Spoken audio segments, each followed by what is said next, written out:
Hello students, आइए बच्चों, आज हम आपको इस वीडियो में क्लास 7 का चैप्टर 1 मेरे दो गुरु, इस कविता के भावार्थ को हम आपको देंगे। इसका लिखित रूप देंगे ताकि आप इसको कॉपी में नोट कर पाओ और याद कर पाओ। तो चलिए, सबसे पहले हम जो फर्स्ट पैरा है उसका भावार्थ को देते हैं। फर्स्ट पैरा में है, मेरे दो गुरु हैं, एक चींटी और दूसरी चिड़िया। चींटी ने मुझे परिश्रम का पाठ पढ़ाया, चिड़िया ने चहकते गाते जीवन बिताया, हर हालत में खुश रहना सिखाया। दोनों ही मेरे गुरु हैं, एक चींटी और दूसरी चिड़िया। यहाँ तक का भावार्थ को हम आपको देते हैं। प्रस्तुत पंक्तियों में कवि कहते हैं कि मेरे दो गुरु हैं, एक चींटी और दूसरी चिड़िया। चींटी हमें निरंतर मेहनत करने और अपनी मंजिल पाने के लिए कभी हार ना मानने की सीख देती है। चिड़िया हमेशा चहचहाती और गाती रहती है, चाहे स्थिति कैसे भी हो। ये हमें जीवन में उत्साह, खुशी के साथ जीना सिखाती है, चाहे परिस्थिति कैसे भी हो।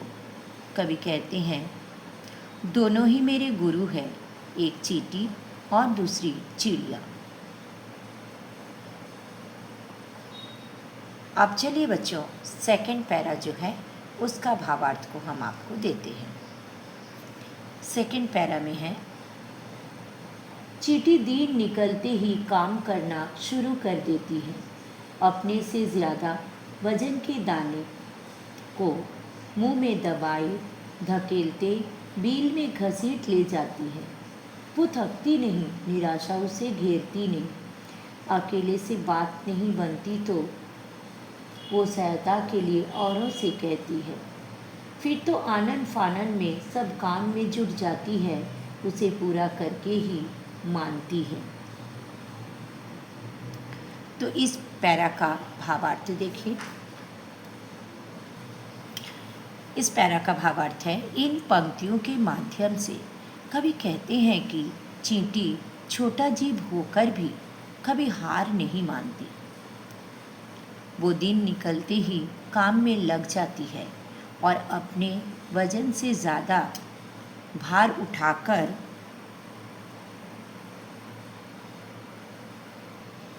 उठाकर भी चलती रहती है।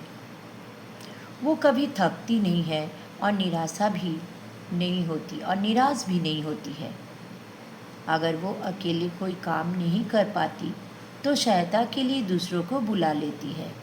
फिर जल्दी जल्दी सब काम में जुट जाती है और उसे पूरा किए बिना नहीं रुकती है।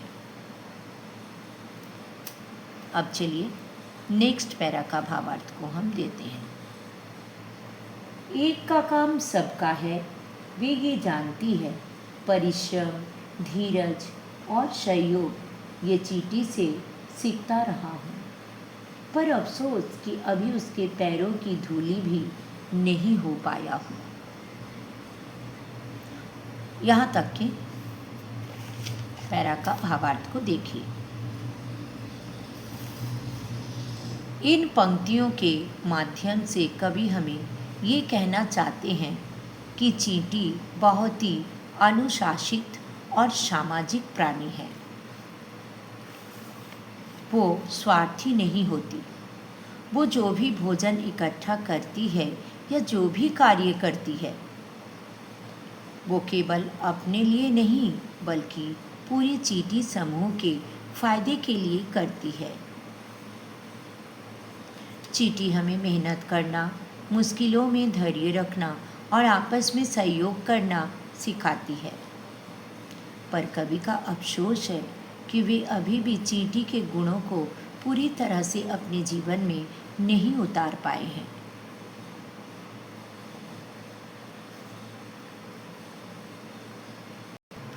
आप चलिए बच्चों, नेक्स्ट पैरा का भावार्थ को देखते हैं।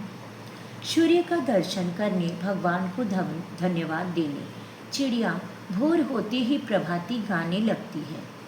इस गाने के आगे मंदिरों में बेसुरे कंठों से निकले आरती के स्वर नीरस है, फीके हैं। चलिए इन पंक्तियों का अर्थ को देख लेते हैं।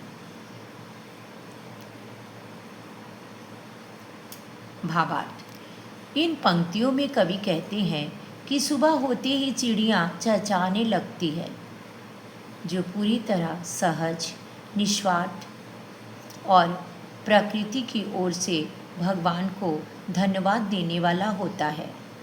चिड़ियों का सहज, मधुर और निश्चल गान भगवान को बहुत प्रिय है। उसके सामने इंसानों द्वारा गाए जाने वाले बेसुरे और नीरस आरती के स्वर फीके और नीरस लगते हैं।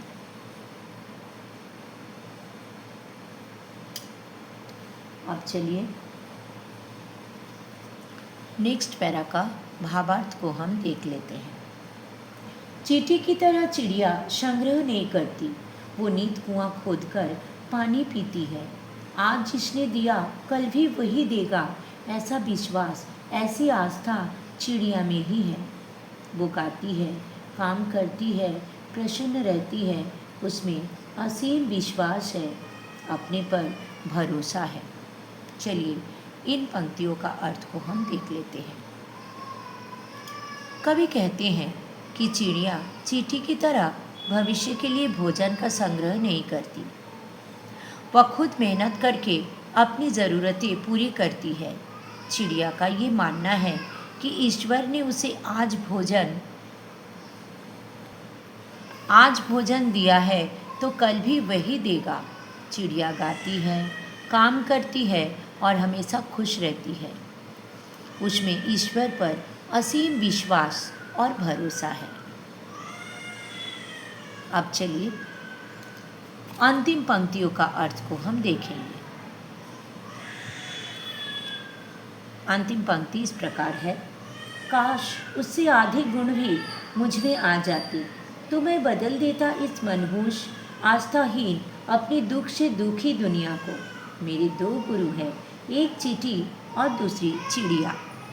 अब चलिए इन पंक्तियों का भावार्थ को हम देखते हैं। भावार्थ। कवि कहता है कि यदि मेरे गुरु के आधे गुण भी मेरे भीतर आ जाते, तो मैं मेहनत के बल पर इस निराशावादी दुनिया को बदल देता। अंत में कवि कहते हैं कि मेरे दो गुरु हैं, एक चींटी और दूसरी चिड़िया। तो बच्चों यहीं पर पूरे कविता का भावार्थ खत्म होती है। तो बच्चों अगर आपको ये वीडियो अच्छा लगा लाइक कीजिएगा, अपने दोस्तों को भी शेयर कीजिएगा ताकि आपके दोस्त भी सीख सके। और बच्चों अगर आप पहली बार मेरा चैनल को देख रहे हो तो प्लीज़ प्लीज़ प्लीज़ सब्सक्राइब कर दीजिए, बेल आइकन को भी दबा दीजिएगा ताकि मेरा हर पढ़ाई का वीडियो का नोटिफिकेशन सबसे पहले आपके पास आ जाए। तो बच्चों अगर आपको और भी कोई पढ़ाई चाहिए तो आप मुझे कमेंट बॉक्स में लिख सकते हो, मैं आपका पूरा हेल्प करने का कोशिश करूँगी। तो बच्चों फिर मिलेंगे नेक्स्ट वीडियो में। Thank you so much, bye bye.